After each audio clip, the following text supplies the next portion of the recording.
हमें मृत्यु से डर क्यों लगता है, समझना होगा। हमें मृत्यु से डर क्यों लगता है? मृत्यु की बात सुनते ही भय लगता है। इसलिए डर लगता है कि हमें जहां जाना है वहां परिचय नहीं किया, जो करना चाहिए वो किया नहीं, जो नहीं करना चाहिए वो किया, इसलिए डर लगता है। जो करना चाहिए वो कर लो, जहां जाना है वहां का परिचय जान लो, फिर एक मृत्यु का सारा संसार मृत्यु रूप रख के आ जाए और डर लगे तो हमें बताना। परीक्षित जी से पूछते हैं श्री शुकाचार्य, बेटा परीक्षित तुम्हें तक्षक से भय लग रहा है? बोले गुरुदेव यदि पूरा विश्व तक्षक रूप धारण करके आ जाए और डसे तो भी आपकी कृपा से अब भय नहीं है। ये भय इसीलिए लगता है कि जहां हमें जाना है वहां परिचय नहीं, जो हमें करना था वो हमने किया नहीं, इसलिए डर लगता है। जैसे आप सरकारी आदमी हो और आपको विदेश भेजा जाए, और जिस कार्य के लिए भेजा जाए, जिस कार्य के लिए आपको सुविधा दी जाए, पास दिया जाए, आप उस कार्य के लिए विदेश जाके और मनमानी आचरण करके समय नष्ट करें, और जब आपको लौटने का समय होगा तो आपके होश उड़ जाएंगे कि मैं सरकार को क्या जवाब दूंगा। जिस कार्य के लिए आया वो तो कार्य किया नहीं, उसके विपरीत कार्य किया, तो आप डर जाएंगे और आपका डर कारण होगा आपका प्रमाद। ठीक बिल्कुल यही दशा हमारी है।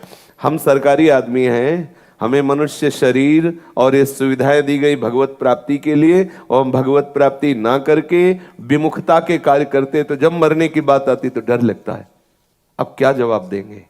जिस कार्य के लिए है वो कार्य किया नहीं, और जिनका वो कार्य पूर्ण हो जाता है तो मरने से सब जग डरा, मेरो मन आनंद कब मरी हो कब भेटी हो पूरन परमानंद। वो हर समय आनंदित रहे।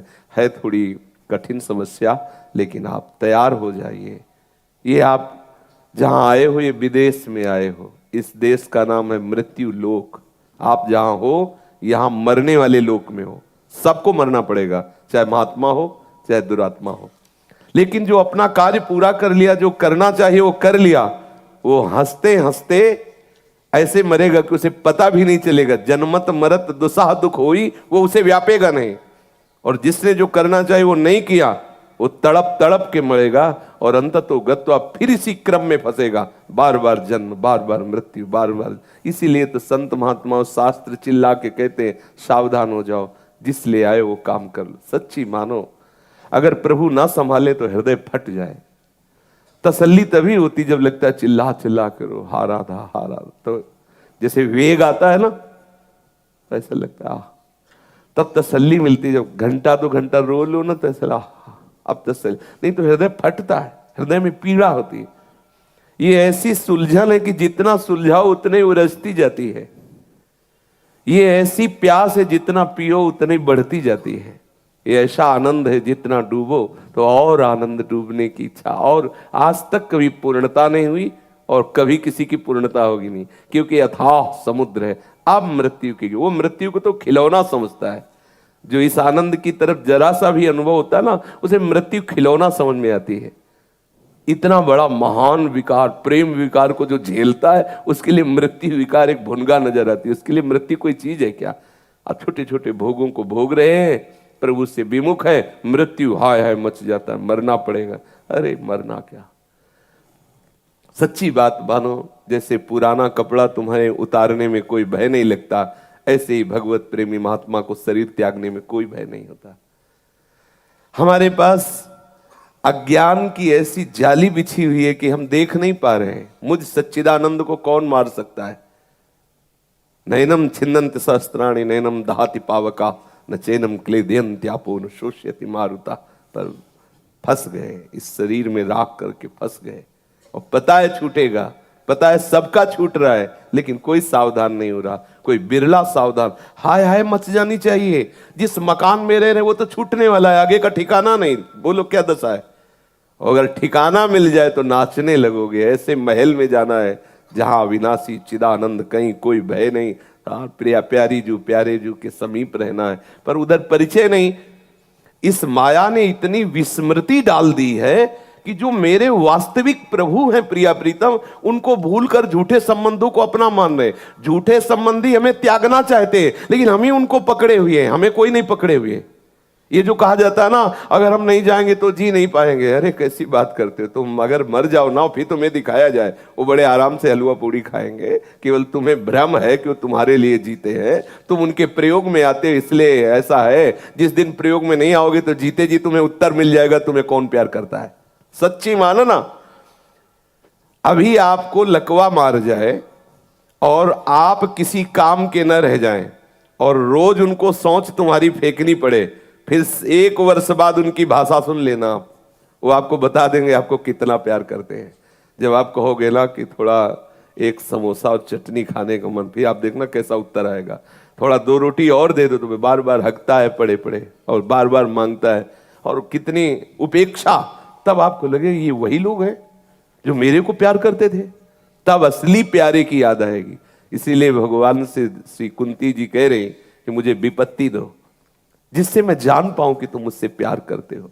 तो मृत्यु से भय इसीलिए लगता है कि जो हमें तैयारी करनी चाहिए वो हमने किया नहीं, और जो नहीं करना चाहिए वो किया। इसलिए सरकार से डर लगता है कि कैसे उनके सामने। किसी ने प्रश्न किया, कौन जानता है कि हमने क्या किया? किसी और की गवाही की जरूरत नहीं है, बेईमान मन तुम्हारा ही वहां सामने आ जाएगा।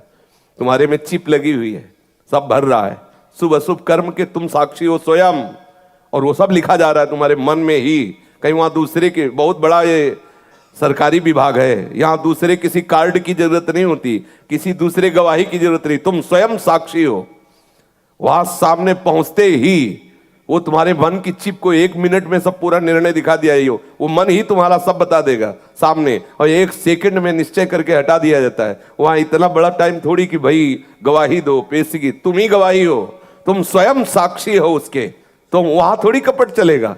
ये तो इस शरीर में हो इसलिए कपट।